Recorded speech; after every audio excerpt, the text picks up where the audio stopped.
Hi, this is Gary Kayye. We're here at ISE 2016, third day of the show, the end of the third day, which would normally be the end of the show, but now we have a whole nother day. And I'm joined by Robin van Meeuwen. Did I get that right? Perfect. Who is the CEO of Crestron EMEA. First of all, Robin, good afternoon. How are you? Very, very good. It's been already a year since I last saw you, so that's right. Time flies, huh? It has been a year. In fact, we have a tradition at the end of the show. This is almost the end of the show, to have a discussion, because Crestron's sort of in the middle of the industry, so you're a good bellwether for how everybody else is doing. But first I want to get your impressions of ISE 2016. Last year when we did this interview, nobody was in your stand on the third day. Now it's the third day, which is still one more day to go. So they added a day onto the show, but I see a lot more people here on the show floor still. Are you excited about the fact there's a fourth day, or do you think that we're still in a third day traffic level? Well, the official numbers are saying that the show is a higher volume than last year, so that's already one good thing. 4 days, of course, it's costs more money. It's another challenge logistically, but I think it will do good, and we'll see tomorrow. Well, tomorrow is going to be Judgment Day. So well, the key is, I think, getting the people like you to stay for the fourth day, so that people feel like there's someone to meet with. So what do you think about your year in 2015? 2015 was definitely a transitional year for the entire industry and Crestron. What do you think? I mean, I think it's reflected in your display, which we'll talk about in a second. How was your 2015 here over in the EMEA area? Oh, very, very strong. So we definitely hit our numbers. The goals were achieved. We set a huge target for 2016. So, yeah, we're doing everything we can to keep growing our business. We'll talk about 2016 in a moment, but if you have a chance, watch the videos that we shot all over the show floor in the Crestron stand. I think we shot at least 10, 12, maybe even 15 videos of all the different display areas that you have on the show floor. And I hesitate to say product areas, which leads me into my next question, because obviously Crestron's has taken a different take on exhibiting. This is the first time I've ever seen you guys more focus on applications and experiences, for lack of a better word, rather than product. Correct. I think it's all about, you'll see here on the stand, you'll see huddle rooms, you'll see boardrooms, you'll see auditorium, and that's all tied together with Fusion. So Fusion is really the future going forward. It's got amazing applications built into that software. So it's a management tool, it's a asset tool, and we're showing how these rooms are all tied together with Fusion, and the only way we can do it is by actually spoon feeding this to our audience to say, look, this is how this works all together. Well, when you walk around your stand, you're not talking about, hey, this is our new touch panel, here's how many buttons it has, here are the new features. You're really focusing on software too. I mean, it's a big push from the software side of things, the network integration side of things. I actually met with Tuan earlier, and he explained to me the security side of things, which has become a big issue as of late. What's the philosophy behind this? I know you said Fusion, but what's the philosophy behind this? Do you see everything moving on the network now? Absolutely. I mean, it's been moving that way already for the last 10 years. I think it was about 16 years ago when we put an Ethernet port on the back of a control system. Nobody knew what to do with it. And then manufacturers were asking us for a little box. We made these little boxes with an Ethernet port, RS-232 port on the back, an IR port, and we then connected other devices onto the network. So yeah, we were that bridge.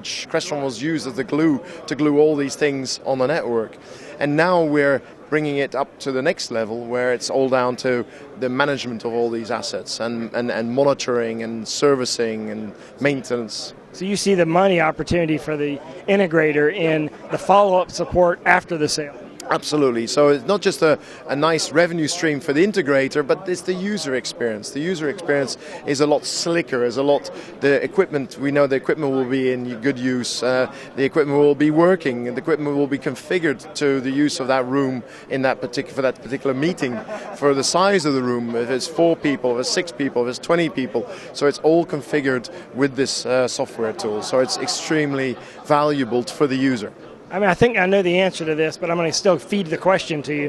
What do you think about 2016? Are you You really think it's going to be a growth year for you? Do you think it's going to be a different type of year, or what are you really expecting? Oh, I think there's growth everywhere. I mean, growth and opportunity everywhere. It's just prioritizing. That's always, and focusing on the key areas. The growth area in our business is no shadow of doubt. The enterprise side of the business is growing very healthily, steadily. We still see a lot of opportunities. We still see a lot of, let's say, weaknesses in the channel, and we're addressing that. We're growing that. There's, of course, other challenges, whether it's a Middle Eastern issues of war and oil price, but we overcome this because there's always new markets emerging, which hopefully will compensate for one downturning market at one given time.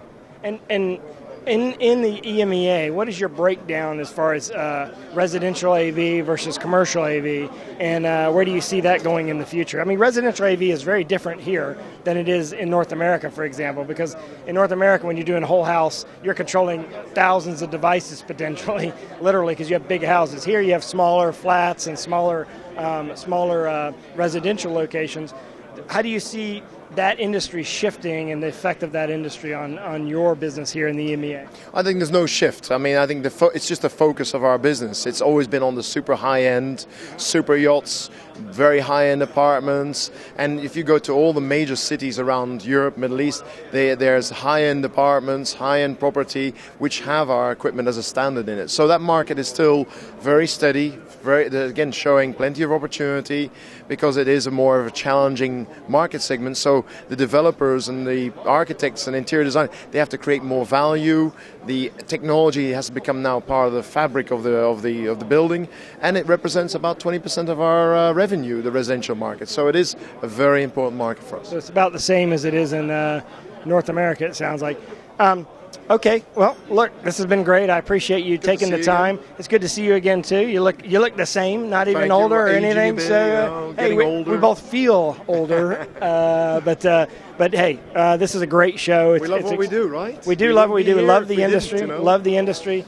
I'm excited for Mike Blackman because I think he's really done a very good job, and I'm excited for the show. Yeah. I'm excited for all the exhibitors because I see the opportunity for this industry to really grow through this type of an event, and to have supposedly already 65,000 people go through here, as you indicated, a record. That means we may even hit 70,000. But I am still interested to see how that fourth day does. We're definitely going to have a fourth day next year for sure. Yeah, we might throw a little party on the fourth day to keep people sticking around. You know, that's one way to keep people here is to move the Crest Fest to the fourth day. You'll get people to stay. But anyway, thank you again. Thanks. I appreciate it. Thanks for your time. I wish you best of luck in 2016. Thanks for watching us, and of course, you can actually watch all these individual demos that Crestron's doing in their booth on our website at ravepubs.com/ISE 2016. And I also had a one-on-one interview this morning with Randy Klein, who talked specifically about the impact of Crestron's exiting the CEDIA Expo and sort of what his opinion was on that. It was a pretty candid interview. I don't know if you knew that even or not, but you can watch that on our website at ravepubs.com. Thanks for watching.